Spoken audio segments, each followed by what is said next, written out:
നമസ്കാരം. ഇന്ന് ചർച്ച ചെയ്യുന്നത് സോവിയറ്റ് യൂണിയനിലെ നിപ്പിൾ കച്ചവടവും കേരളത്തിലെ ആരോഗ്യ മേഖലയും എന്നതാണ്. ഞാൻ എസ് കാച്ചപ്പള്ളി. കേരളം നേരിടുന്ന ഏറ്റവും വലിയതും പ്രതിവിധി കാണേണ്ടതുമായ പ്രശ്നങ്ങളിൽ ഒന്നാണ് അഴിമതി. കേരളം അഴിമതിയിൽ ഏറെക്കുറെ മുങ്ങിത്താണിരിക്കുകയാണ് എന്ന് പറയാം. പല മേഖലകളിൽ അഴിമതി നടമാടുമ്പോഴും കോവിഡ് കാലഘട്ടത്തിലാണെന്ന് തോന്നുന്നു ആരോഗ്യ മേഖല ഈ മേഖലയിൽ കൂടുതലായി ചർച്ചയ്ക്ക് വരുന്നത്. ലോകം ഏതാണ്ട് സമ്പന്നാവസ്ഥയിൽ എത്തി നിൽക്കുമ്പോഴും കേരളത്തിലെ ആരോഗ്യ മേഖല അഴിമതിയുടെ ആഴക്കയം തേടി വാഴവെട്ടാനുള്ള നെട്ടോട്ടത്തിലായിരുന്നു.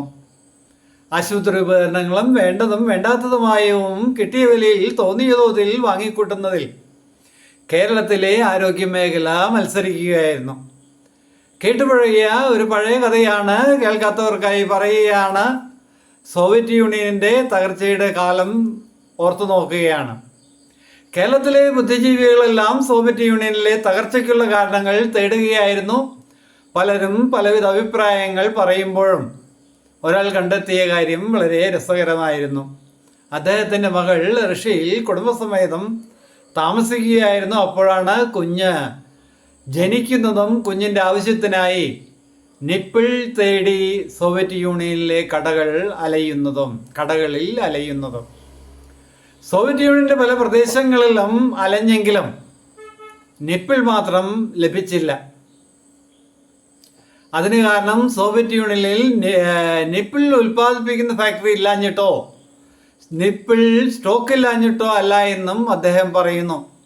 സാധനങ്ങളുടെ കുറവ് നോക്കി വിൽപ്പന കേന്ദ്രങ്ങളിൽ എത്തിക്കാനുള്ള പരാജയമാണ് ഇതിന് കാരണമെന്നും അദ്ദേഹം സൂചിപ്പിക്കുന്നു.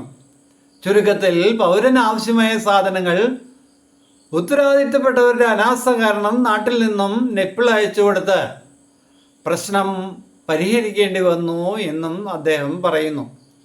കേരളത്തിലെ ആരോഗ്യ മേഖലയിലെ ഉത്തരവാദിത്തപ്പെട്ടവരുടെ അനാസ്ഥ മരുന്ന് വാങ്ങൽ തുടങ്ങി സർവത്ര അഴിമതി വാഴുന്ന മേഖലയായി മാറി എന്ന് കാണാവുന്നതാണ്. കോവിഡ് കാലത്ത് ആരോഗ്യമന്ത്രിയായിരുന്ന ശ്രീമതി ടീച്ചറും സമാനമാണെന്ന് തോന്നുന്ന മറ്റൊരു കഥ പറയുന്നു. അത് അമേരിക്കയിൽ നിന്നും ശ്രീമതി ടീച്ചർക്ക് മാസ്ക് കിട്ടാൻ നിവൃത്തിയുണ്ടോ എന്ന നിരന്തര അന്വേഷണത്തെ പറ്റിയായിരുന്നു. ഇത്തരം കഥകൾ വിളമ്പി മാസ്ക് ഉൾപ്പെടെ നിരവധി ആശുപത്രി ഉപകരണങ്ങൾ വാങ്ങിക്കൂട്ടിയ ആരോഗ്യ മേഖലയിൽ ഇത്രയും അഴിമതി നിറഞ്ഞ കാലഘട്ടം ഉണ്ടായിട്ടില്ലെന്ന് പറഞ്ഞവരും കുറവല്ല. എല്ലാത്തിനും ന്യായീകരണ തൊഴിലാളികളുള്ള ഭരണ സംവിധാനത്തിൽ വാങ്ങിയ സാധനങ്ങൾ എന്തിനെന്നോ ഏതിനെന്നോ നിശ്ചയമില്ലാതെ വാങ്ങിയവയും പെടുന്നു എന്നതാണ് സത്യം.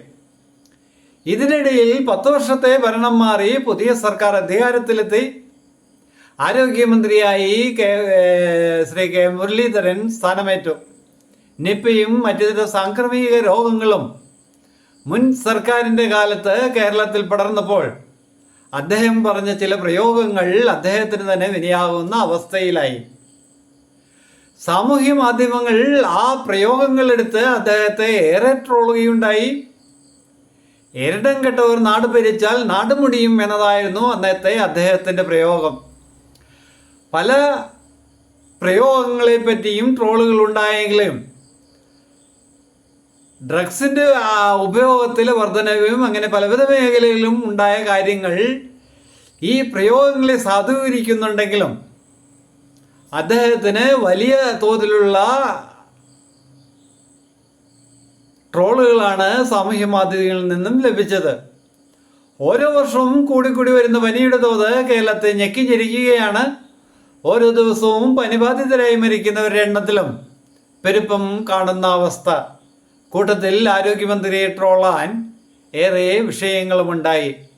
അതിലൊന്ന് നിപ്പയുമായി ബന്ധപ്പെട്ടതായിരുന്നെങ്കിൽ മറ്റൊന്ന് DHSന്റെ സ്ഥലമാറ്റ നിയമനവുമായിരുന്നു. ആരാൻ്റെ അമ്മയ്ക്ക് ഭ്രാന്ത് പിടിച്ചാൽ എന്ന പ്രയോഗം കുറേ നാളായി ആരോഗ്യമേഖലയെ വളയ്ക്കുന്നു. അപ്പോഴാണ് ശ്രീ കെ മുരളീധരന് കുത്തഴിഞ്ഞ ആരോഗ്യമേഖലയിലെ പർച്ചേസുകളെ പറ്റി ബോധമുണ്ടായതെന്ന് തോന്നുന്നു. കഴിഞ്ഞ 10 വർഷത്തെ ആരോഗ്യമേഖലയുമായി ബന്ധപ്പെട്ട പർച്ചേസുകളെ പറ്റി അന്വേഷിക്കാൻ ഇപ്പോഴത്തെ സർക്കാർ തീരുമാനിക്കുകയാണ്. ആഭ്യന്തര അന്വേഷണമാണ് പ്രഖ്യാപിച്ചിരുന്നതെങ്കിലും